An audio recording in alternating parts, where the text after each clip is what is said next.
Baik, kita ketemu lagi teman-teman semua di materi update dari kelas Wiz Club maupun kelas Keran Uang. Nah, di materi kali ini nih saya pengen buat ngejelasin lah ya, ngejelasin dari beberapa missing point yang mungkin dari teman-teman semua tuh masih banyak nih pertanyaan yang berhubungan dengan materi kali ini gitu, terkait apa itu kode, apa itu resource gitu. Nah itu kan teman-teman kayak masih pada bingung ya. Dari kemarin tuh ada beberapa peserta yang nanya lagi berkaitan ini, makanya saya coba bikin aja materi update dan penjelasan lebih deep di sini, lebih dalam. Jadi biar teman-teman bisa lebih paham lagi seperti itu. Nah sebelumnya saya coba mau jelasin juga ke teman-teman semua. Jadi buat teman-teman mungkin yang udah join salah satu gitu di antara Wiz Club ataupun Keran Uang, itu tuh kemarin ada lagi pertanyaan yang dimana Mas apa sih bedanya gitu kan, dan gimana sih gitu antara mau Wiz Club dulu atau Keran Uang dulu gitu kan. Nah sebenarnya kedua materi antara kelas Wiz Club dan Keran Uang ini sama-sama keterkaitannya sangat kuat gitu. Jadi kalau teman-teman yang udah join Wiz Club duluan, nah itu biasanya kan di Wiz Club itu kan memang ada ya Wiz tentang uang. Nah memang Wiz yang berhubungan dengan uang itu, kalau dari saya yang udah jelaskan, itu memiliki special treatment. Jadi Wiz-nya tuh agak berbeda nih dibandingkan Wiz yang berhubungan dengan yang lain, seperti kucing hitam, seperti misalnya pengen ketemu orang, pengen ini gitu kan, punya impian apa gitu. Nah itu kan berbeda tuh. Treatment mengenai uang ini agak lain nih gitu. Kalau ibaratnya kalau bisa saya bilang gitu kan, nggak sama seperti ketika teman-teman punya wish dengan wish yang lain gitu kan. Jadi kalau punya wish tentang uang, memang saya akan sarankan kalau teman-teman yang saat ini sedang fokusnya ke arah uang, doanya, wishnya, keinginannya atau apapun lah gitu. Nah itu saya sarankan teman-teman ikut kelas Keran Uang. Begitu juga dengan sebaliknya nih teman-teman yang udah ada di kelas Keran Uang. Misalnya punya wish atau punya rencana-rencana besar yang gak selalu hubungannya dengan uang gitu. Misalnya ya kayak ada selama ini hubungannya dengan pasangan atau dengan keluarga kurang baik atau apa. Nah itu kan menjadi sebuah wish ya, yang gak selalu tentang uang gitu. Atau punya impiannya apa gitu yang gak ada hubungannya sama uang gitu. Nah itu fundamental wishnya itu teman-teman bisa belajar di kelas Wiz Club gitu. Dan di Wiz Club pun juga ada banyak poin-poin turunan yang memang problemnya tuh apa sih gitu. Nah itu breakdownnya tuh ada di chapter 4-nya Wiz Club tuh, teman-teman bisa belajar semua gitu. Jadi kalau buat teman-teman yang udah join di Wiz Club maupun di Keran Uang, saya rasa materi ini nih sangat tepat gitu kan. Tapi kalau yang baru salah satunya yang join, ya better nanti kalau ada rezekinya saya sarankan buat ambil juga di antara yang kekurangannya nih. Misalnya kurang Wiz Club ya saya sarankan ambil Wiz Club. Kalau yang belum Keran Uang ya nanti bisa ambil Keran Uang gitu. Tapi nanti aja gitu kalau memang sudah ada ininya, rezekinya, atau sudah ada uangnya, memang budget buat belajar lebih lanjut gitu. Saya nggak maksa intinya, tapi saya hanya menyarankan kalau memang biar nggak informasinya separuh-separuh atau setengah-setengah, nah saya menyarankan seperti itu. Nah yang kali ini akan saya bahas adalah tentang kode dan resource. Nah kayak misalnya saya selalu bilang kan ya ke teman-teman semua gitu, Mas setelah wish atau setelah saya membuat listing kalau di Keran Uang itu kan saya selalu cerita, saya selalu ngasih tahu ke teman-teman itu kayak nanti akan muncul kode-kode yang teman-teman bisa ikutin gitu. Kalau misalnya yang entah itu wish, entah itu tentang uang, itu sama, pasti ada kode-kodenya gitu. Apa sih kodenya itu gitu. Kode tuh biasa kayak gimana sih? Nah, kode itu berupa petunjuk teman-teman ya dari Tuhan untuk memudahkan kita mewujudkan proses wish kita, atau kalau di Keran Uang tuh mewujudkan listing kita. Misalnya kita punya kebutuhan A, B, C, D. Nah itu biasanya Tuhan tuh akan mengasih kode buat kita. Kode tuh berupa apa sih gitu? Berupa petunjuk yang sifatnya tuh yang kadang apa ya, entah itu dari tahu-tahu lagi nonton film dapat ide, atau tahu-tahu lagi ngobrol sama temen tahu-tahu dapat ide. Nah itu seringan terjadi kalau di diri saya pribadi itu seperti itu gitu. Misalnya ya kayak saya udah sering bilang gitu kan, tahu-tahu lagi misalnya lagi abis wish apa nih gitu, abis punya rencana listing biar buat dapat duit karena kebutuhan A, kebutuhan B. Tahu-tahu tuh nggak lama setelah kita listing muncul di kepala atau di perasaan yang kayaknya saya harus deh ngubungin A. Nah itu termasuk kode gitu, itu semua termasuk petunjuk. Nah kalau biasa muncul seperti itu teman-teman, itu lakuin. Bahkan terkadang petunjuknya itu nggak ada hubungannya sama apa ya namanya, sama yang kita wish. Kadang nggak nyampe gitu kan, kita kayak apa hubungannya sama yang tadi saya wish ya, apa hubungannya sama yang tadi saya listing yang mengenai keuangan saya gitu kan, ada kebutuhan A, kebutuhan B ya, tapi kok kayaknya di hati kok nih ibaratnya kok saya merasa ini seperti petunjuk buat saya gitu, yang mengarahkan saya buat ke sana gitu, buat ke arah impian saya gitu. Ya udah lakuin aja gitu. Jadi kita nggak usah terlalu banyak mikir, tapi memang ketika sign itu ada gitu, kodenya ada kayak gitu, eksekusi aja gitu. Nah ini kan tadi saya bilang kan, wish and see. Teman-teman harus peka gitu. Ketika teman-teman melakukan wish, berdoa atau apapun ya bentuknya, teman-teman harus mulai peka, mulai pasang kesadaran untuk mengamati gitu kan. Mengamati nih apa nih yang tahu kok ada nih hadir. Nah itu teman-teman harus sadar, ini toh kayaknya kodenya nih buat ke arah sana. Ikutin teman-teman. Walaupun udah diikutin terus hasilnya belum ada hasil yang efeknya ke yang kita wish atau yang kita inginkan, itu nggak masalah gitu kan. Ya udah nothing tulus aja, jalanin aja. Gitu. Karena kita nggak pernah tahu. Dengan misalnya tahu muncul ide buat nelpon si A. Bro apa kabar bro, gimana kerjaan, gini basa-basi lah ya. Oh ya udah nanti kalau ada proyekan kabarin ya bro ya, gini dah selesai. Lupa gitu kan. Ya udah gitu. Nothing tulus, kita emang nggak ngarep buat langsung apa yang kita rencanakan kita ingin lakukan itu langsung tercapai, enggak gitu. Tapi ikutin flow-nya gitu. Ikutin kode-kode yang muncul. Habis ini apalagi yang muncul. Nah itu diamatin teman-teman. Kita sadarin gitu. Kebanyakan dari kita nih, kalau mungkin teman-teman yang masih baru banget berusaha mempelajari ilmu ini gitu kan, kesadarannya tuh kurang. Biasanya orang abis berdoa minta sesuatu sama Tuhan, kadang tuh suka nggak ngeh. Tahu Tuhan tuh suka ngasih kode-kode gitu kan, dengan caranya gitu. Kadang tuh kita suka nggak ngeh. Kadang muncul perasaan, kayaknya bisa nih ngejalanin ini.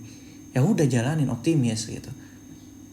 Nah sekarang setelah teman-teman dapat kode, adalah lanjutnya planning dan action gitu kan. Buat sederhana dan langsung gas action aja, nggak usah kebanyakan mikir gitu. Nah pasti kan pertanyaannya setelah itu gini, gimana cara memulainya? Ya tadi kan seperti saya bilang gitu kan, mulai aja dari yang ada pada diri dulu nih gitu kan. Apa sih gitu kan? Kalau misalnya teman-teman udah punya rencana A, punya doa apa gitu kan, terus kodenya muncul gitu. Tapi kira-kira kode ini nih kan kadang ada yang samar ya. Misalnya ada yang terkesan kayaknya saya belum mampu deh gitu. Jadi tetap harus kita pilih juga gitu. Ketika memang kapasitas kita belum mampu buat, misal kode yang muncul hadir A, B, C, D, E, F, G gitu. Kalau misalnya memang kode A muncul dan kita belum bisa eksekusi karena mungkin keadaan kita belum sesuai gitu kan, atau nggak sesuai kemampuan kita, atau nggak tahu cara eksekusinya segala macam gitu, ya itu bisa bukan di skip ya, bisa dipilih lagi. Biasanya Tuhan itu selalu ngasih opsi kedua, bahkan opsi ketiga gitu kan. Jika dikasih kode A nggak dijalanin atau nggak diikutin, ya udah biasanya dikasih lagi nih opsi B. Nah ketika yang muncul itu, coba di teman-teman amatin gitu, mana nih yang beneran bisa jalanin gitu, mana yang gampang dijalanin dulu, mana yang sesuai kemampuan, mana yang nyaman dijalanin, dan mana yang masih bisa diukur resikonya gitu.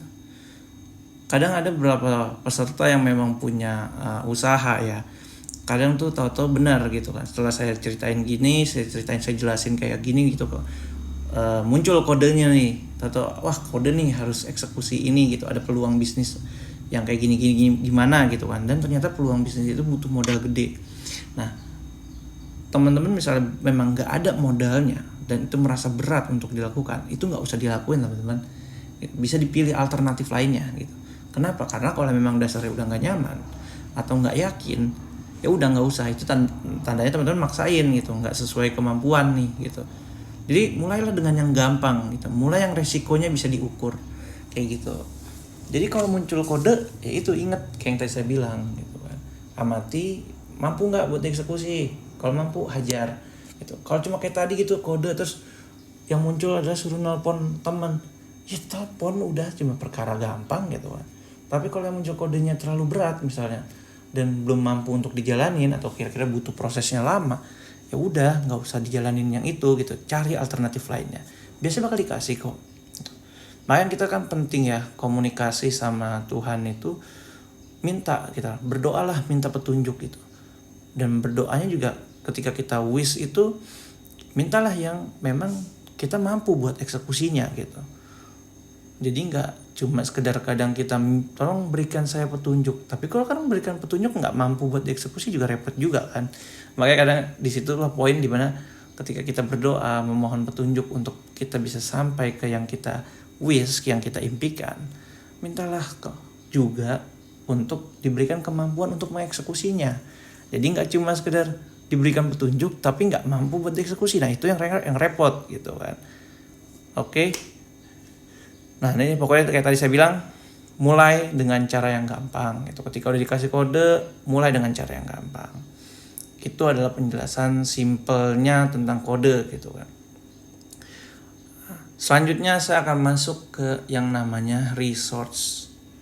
Nah ini quotes dari saya sendiri nih gitu.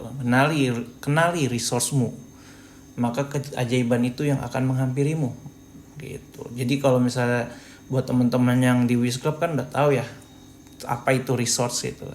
Nah resource itu mungkin buat teman-teman yang join di kelas Keren Uang kan belum tahu nih resource itu apa sih. Resource itu adalah hal yang kita miliki sebenarnya, tapi mungkin kita nggak sadar kalau itu adalah bagian dari resource kita gitu, sumber daya kita gitu. Ibarat kalau kita mau perang atau kita mau ngapain, nah itu kita kan punya resource gitu kan. Apa aja sih resource-nya gitu kan. Yang menjadi resource kita itu adalah skill and knowledge, relation, experience, dan willpower. Nah ini skill and knowledge ini terus masuknya ke resource gitu. Misal nih ya, saya coba contohin cerita lagi. Misal teman-teman ini jatuhnya lagi bangkrut, gak punya uang lah, uangnya udah ngepres habis. Yang teman-teman bisa lakuin apa sekarang? Tentunya kan manfaatin skill dan knowledge-nya gitu untuk dapetin uang. Nah itu namanya memanfaatkan resource. Makanya kalau ada orang bilang, aduh bangkrut nih bro, tolong bantu gini segala macam. Sebenarnya gampang, orang itu kalau ketika dia lagi bangkrut tinggal lihat aja yang resource yang dia punya tuh apa gitu, skill and knowledge-nya. Nah skill and knowledge ini ditawarinnya ke siapa? Nah coba cari relationnya, cari teman-temannya, networkingnya, tawarin dulu skill and knowledge Anda ke teman-teman Anda, ke relasi Anda, langsung kok jadi dapat duit. Satu masalah itu bakal terselesaikan. Apalagi kalau teman-teman misalnya tadinya pengusaha yang sangat sukses gitu kan, ketika teman-teman bangkrut dan teman-teman butuh buat dapat duit cepat, gunain aja skill and knowledge, lalu tawarkan ke relation, minta tolong ke relation, bukan minta ngemis minjem duit ya. Itu kalau udah kondisinya kepepet banget, mungkin emang gimana ya kayak gitu, mungkin hal yang udah gitu kan, kita pinjem ya wajar gitu, minjem duit sama orang. Tapi kalau misalnya kita punya kemampuan, punya skill atau knowledge yang bisa dijual, tawarkan ke teman kita gitu. Jadi berarti masih punya pride lah dalam diri sendiri gitu kan, punya harga diri lah gitu. Sebelum gue minjem duit sama lu, kira-kira ada nggak kerjaan yang bisa gue bantuin? Gue punya keahlian ini bro gitu. Jadi datanglah ke relasi-relasi gitu. Bukan kita datang langsung todong minta duit dong, minjem duit dong gitu kan. Tapi kalau ketika kita bangkrut, kita nggak punya duit, datang ke relasi-relasi kita, tanyain, ada yang bisa gue bantu nggak bro? Gue punya skill ini, knowledge ini, mungkin gue bisa bantuin bisnis lo segala macam. Saat ini kondisi keuangan gue lagi kurang bagus gitu, gue butuh kerja sama lu mungkin yang bisa ngebalikin kondisi keuangan gue buat lebih baik lagi gitu. Itu akan jauh lebih terhormat dibanding teman-teman ketika lagi bangkrut tapi buat biaya hidup, buat buat dapur ngebul sendiri aja teman-teman minjem gitu kan. Lebih terhormat seperti itu. Tawarin skill dan knowledge teman-teman. ke relation. Itu namanya memanfaatkan resource. Dan juga apalagi selain itu, experience, pengalaman, itu juga mempengaruhi gitu kan. Itu juga resource, aset teman-teman gitu kan. Dan yang terakhir apa? Willpower, kemauan. Teman-teman kalau tadi udah punya skill and knowledge gitu kan, punya relation, punya pengalaman, tapi teman-teman nggak punya kemauan, ini udah biang masalah udah. Mau dibilang kayak gimana juga, ya kalau susah ya itulah yang namanya orang susah itu dibikin sendiri gitu. Padahal kalau dia mau sadar dia punya resource, susah itu nggak bakal bertahan lama sama orang yang punya resource ini gitu. Kenapa? Ya dia bisa cepet bangkitnya gitu, cepet growth-nya lagi gitu. Karena dia manfaatin resource-nya dia sadar, oh gue punya resource banyak nih, ya gue manfaatin gitu. Ketika dia bangkrut, dia jatuh, dia bingung misalnya kondisinya sekarang, oh lagi BU nih butuh uang cepet, apa yang bisa gue jual, apa yang manfaatin ini gitu. Manfaatin ini juga dengan cara yang benar gitu, bukan cara yang nggak benar dengan kita tipu atau kita curangin atau teman kita atau relasi kita atau siapa gitu kan. Karena kita punya skill and knowledge dan experience-nya, tapi kita manfaatin dengan baik-baiknya gitu ibaratnya. Tapi kalau semua itu teman-teman punya, teman-teman nggak punya kemauan, susah gitu. Gimana mau masalahnya cepat selesai gitu? Gimana mau wish-nya bisa tercapai gitu? Kalau misalnya willpower-nya aja nggak ada gitu, kemauannya aja udah nggak ada gitu. Nah, ini saya akan langsung kasih contoh ya, study case. Sebenarnya saya tadi juga udah contoh study case ya, dengan cerita mengenai kalau misalnya teman-teman bangkrut punya wish kan pasti pengen cepet comeback lah, cepet balik segala macam. Nah ini saya juga kasih contoh lagi study case dengan konsepnya komparasi gitu. Jadi biar teman-teman ini paham apa sih sebenarnya resource itu. Dan mungkin teman-teman bakal punya pengalaman yang dimana selama ini sering nanya ya, mungkin gini. Sering nanya kenapa ada orang yang cepet banget, kenapa orang bisa kenapa si A kok bisa sukses sedangkan saya kok nggak bisa sukses gitu. Padahal kita di bidang yang sama gitu, padahal kita punya kemampuan yang sama, punya ini yang sama gitu. Kenapa kok si A ternyata prosesnya lebih cepat, kok saya kok lama ya, kenapa? Nah ini saya akan coba kasih contoh nih dari sistem komparasi tentang resource ya. Jadi alkisah nih ada trip goes to Bali dari si Dono sama si Indro gitu. Dono dan Indro ini memiliki janji pertemuan untuk membicarakan bisnis gitu. Dono, jadi sama-sama nih, Dono sama Indro ini nih sama-sama pebisnis lah, dia ada yang mau dibicarain bisnis. Tapi mereka deal nih, dealnya itu ketemunya sepakat di Bali gitu. Dono ada di Jakarta dan Indro ada di Manado. Ya udahlah ketemu tengah-tengah lah gitu misalkan. Ketemu di Bali nih gitu. Sama nih, sama-sama pebisnis, sama-sama mau punya rencana ke Bali nih gitu. Nah, yang jadi pertanyaan adalah siapa yang lebih mudah untuk pergi ke Bali di antara keduanya? Nah, kita lihat nih profilnya si Dono berdasarkan resource-nya dia. Kita lihat di sini si Dono ini adalah orangnya culun dan juga mungkin dia nerd ya, bukan culun, apa sih namanya? Ya, kurang gaul lah bahasanya gitu ya. Kita lihat di sini ability-nya gitu kan. Kita lihat, saya bikin sengaja kelihatan nih knowledge-nya Dono itu segini gitu kan. Ini saya kurang ngasih persennya mungkin ya. Relasinya juga nggak banyak, otomatis dia mungkin dan juga experience-nya ke Bali dia nggak ada gitu. Jadi cuma sedikit, dia cuma taunya dari knowledge-nya doang gitu kan. Knowledge-nya Dono tentang Bali ya mungkin dia dengar tentang Bali, cerita tentang Bali atau apa, dia punya knowledge-nya itu gitu. Relasinya di sana juga mungkin nggak ada atau ya sama sekali nggak ada. Experience-nya juga mungkin Dono belum pernah punya ke Bali gitu kan, belum pernah ke Bali. Tapi Dono punya kemauan nih, punya kemauan, willpower-nya lumayan buat dia, kemauan buat ketemu sama si Indro di Bali gitu. Bagus, masih ada punya kemauan nih, karena kan namanya ngomongin bisnis ya. Berbeda sama si Indro. Indro punya knowledge tentang Bali dengan baik gitu. Indro punya relasi di Bali, Indro juga punya experience di Bali, dan Indro punya kemauan di Bali. Tentu kalau kita bandingkan antara Dono sama Indro, ya kita lihat ya di sini profilnya Indro seperti orang yang udah sering adventure gitu kan, sering mungkin kesana kemari lah, keluar kota segala macam. Berbeda sama si Dono nih yang kelihatannya kayak kutu buku gitu kan, culun, nggak punya banyak teman, mungkin introvert lah gitu kan si Indro, sedangkan si Indro ekstrovert misal seperti itu ya, kelihatan gitu kan. Si Indro mungkin sudah bolak-balik sering di Bali, tinggal di Bali, pasti punya banyak teman di Bali, dan juga ya dia nggak perlu butuh kemauan besar pun dia udah bakal tetap jalan gitu kan, bakal ya udah ayo ke Bali ketemuannya dan santai aja gitu. Nah, yang akan membedakan di antara kedua ini adalah si Dono mungkin ketika dia harus ke Bali, dia harus tuh yang namanya nyari tiket, terus nyari penginapan, terus dia harus pelajarin rutenya dari bandara buat ke penginapan itu kayak gimana. Nah, itu effort yang harus dilakukan sama si Dono. Sangat-sangat butuh effort gitu kan.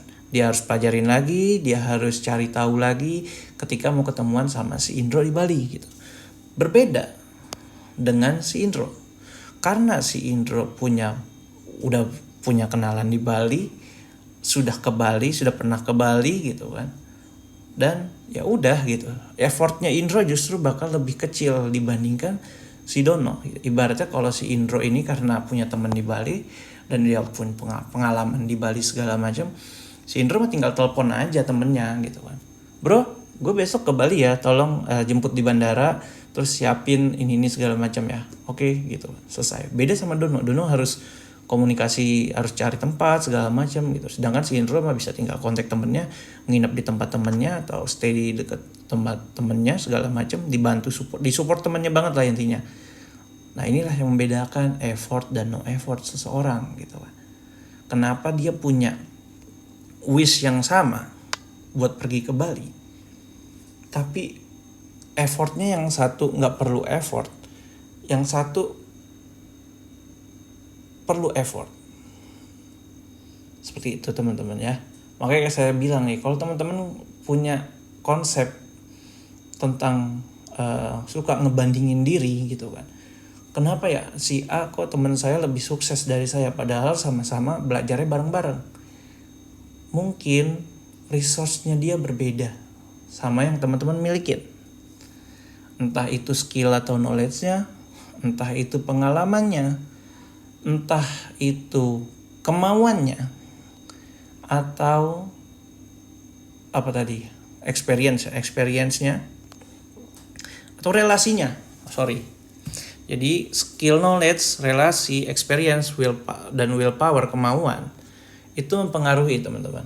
Mempengaruhi teman-teman itu effortnya untuk mencapai sesuatu ketika punya wish itu akankah lebih mudah ataupun butuh tantangan buat mencapainya gitu. Sampai sini saya harap teman-teman paham. Jadi ketika teman-teman punya wish, teman-teman bisa berkaca dulu gitu kan. Berkaca resource-nya tuh apa aja nih yang teman-teman punya gitu kan.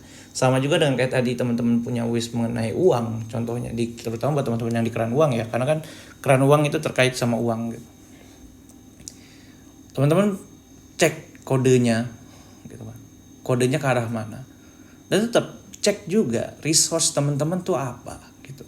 Itu yang akan menentukan teman-teman ketika ini emang resource saya tuh memumpuni loh ketika saya punya wish atau keinginan buat dapat uang senilai 100 juta dalam minggu ini, resource saya tuh memadai untuk bisa itu terjadi gitu. Kenapa? Karena saya bisnis properti gitu. Teman-teman saya bergerak di bisnis properti gitu kan.